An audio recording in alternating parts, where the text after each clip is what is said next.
Breaking news right now about the death of a teen with special needs.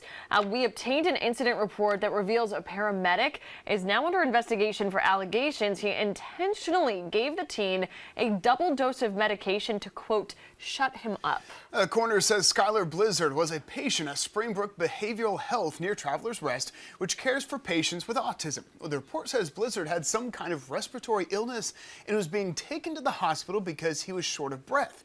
The coroner says Blizzard went into cardiac arrest while on the way there and passed away at the hospital.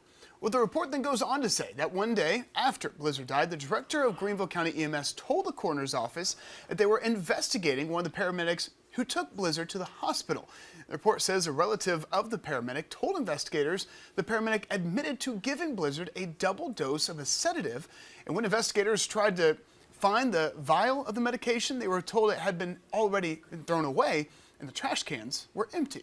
The paramedic's name was redacted in the report. We did reach out to the Greenville County EMS for more details on this investigation into this incident.